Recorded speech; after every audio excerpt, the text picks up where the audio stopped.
A gente vai a Brasília agora para saber exatamente como é que estão as negociações específicas do governo brasileiro para tratar dessa ameaça das novas tarifas. Tem ainda um prazo correndo até que elas passem a valer. Você já vê em tela a nossa repórter Elis Barreto, que vai nos contar da expectativa para as reuniões que vão acontecer essa semana entre os representantes do Brasil e os americanos. Elis, boa noite já, bem-vinda.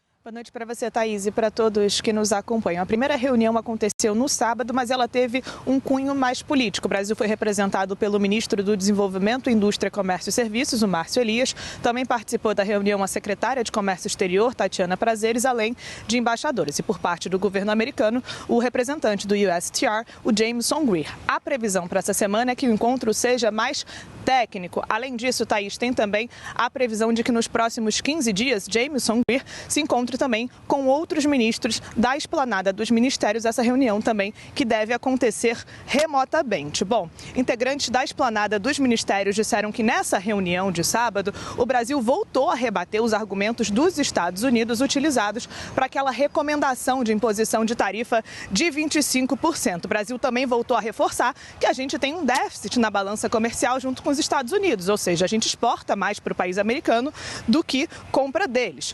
Um dos focos da reunião de sábado também, Thaís, foi reforçar o combate do governo Lula ao desmatamento. A gente lembra que esse foi um dos pontos elencados pelos Estados Unidos naquela recomendação de imposição de tarifa. O Brasil também pediu rigor técnico na análise dos dados apresentado nesse encontro virtual.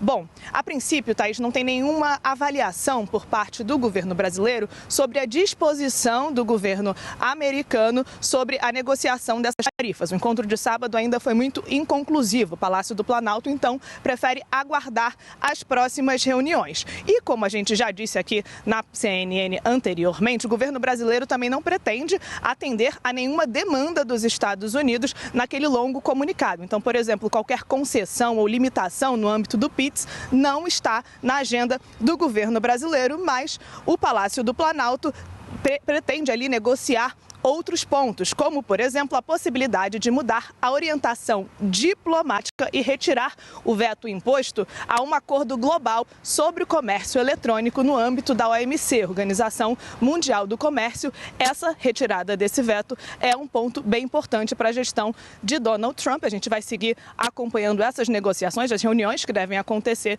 nessa semana e, claro, vai atualizando você aqui na CNN, Thaís. Claro, Elis, obrigada. Excelente. Você tem elencado ali o roteiro que a gente pode esperar e cada uma das coisas sendo tratada de uma forma. Elis Barreto falando com a gente direto de Brasília. Tem um ponto aí dessa história toda de negociação entre Brasil e Estados Unidos. Na verdade, são dois pontos muito sensíveis. Um é esse, o PIX, que nós já dissemos aqui. O PIX não está correndo risco, não sofre ameaça, né?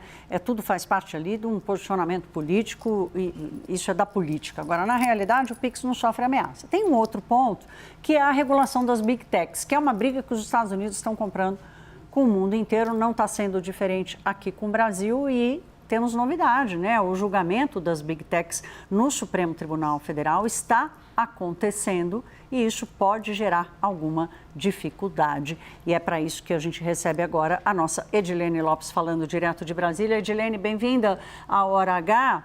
Qual é o tamanho da sensibilidade e da preocupação sobre esse tema?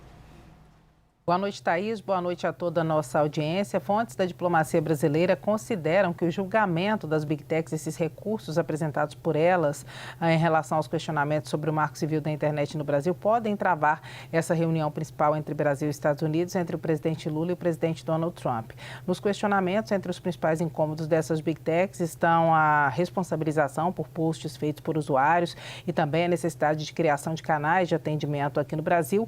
E são questionamentos que são reforçados por um decreto do governo federal, que também estabelece a retirada preventiva de posts que possam ser considerados criminosos e que também prevê a criação, a instalação de escritórios dessas Big Techs aqui no Brasil. Ou seja, a medida do governo acaba questionando aquilo que as Big Techs pedem ao Supremo Tribunal Federal que reconsidere, ou seja, que não valha.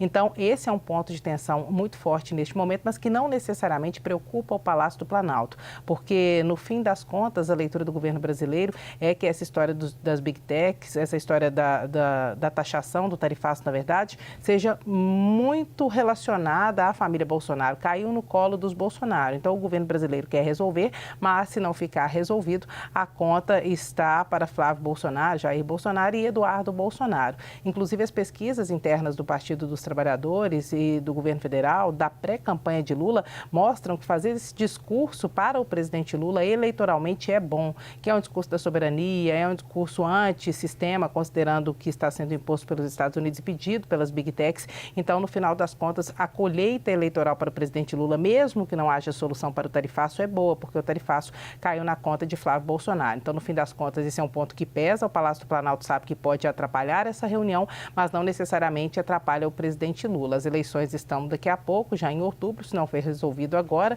Donald Trump também já está terminando o seu mandato e esse seria um problema a ser transposto depois, que não seria responsabilidade do governo brasileiro na leitura de algumas fontes do Palácio do Planalto ligadas à diplomacia, ou seja, que fazem interlocução direta com os Estados Unidos, Thaís.